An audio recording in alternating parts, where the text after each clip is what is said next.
Little Bear, Little Red Fox, and Crow were grouped together to prepare a performance piece. Little Bear chose his favorite instrument, the accordion.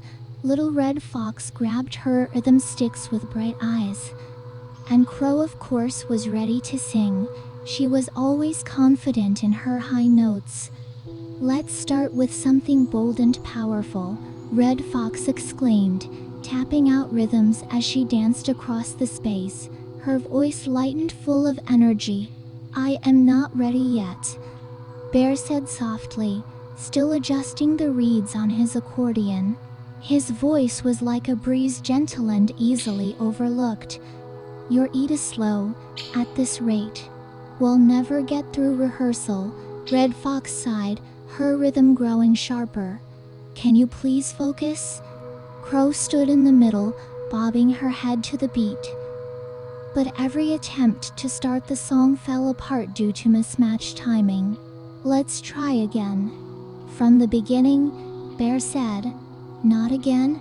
Red Fox crossed her arms, her tail tapping more impatiently. "3 times." "4, still off minus beat." Bear's hands began to tremble. His gaze dropped.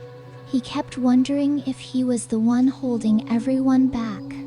Fox grew louder, as if trying to drown out the dissonance through force alone. "This performance is going to be a disaster," she snapped.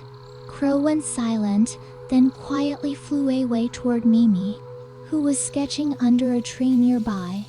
"I want to sing, but I can't find my place," Crow whispered, her voice a little sad. Mimi closed his notebook and stood. "Let's go listen. Maybe we can figure it out together." The next day, Mimi sat quietly at the edge of the rehearsal space. Fox was still quick, Bear still half a beat behind. The air between them felt like a tangled melody that couldn't quite resolve. "Maybe you should just find someone else," Red Fox snapped. Bear looked up startled. I never said I wanted to quit. I just really need a little more time." "Time?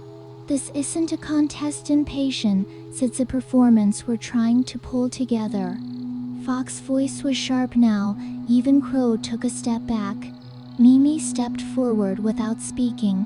He set a small table nearby, placing a warm fruit tea and a visual rhythm guide on it.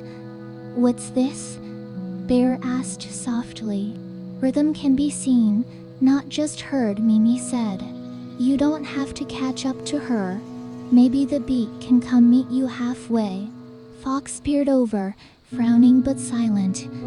Her sharpness dulled, replaced by something more thoughtful. That afternoon, they didn't finish the piece, but they spent 2 hours breathing together, learning to tap and pause in unison.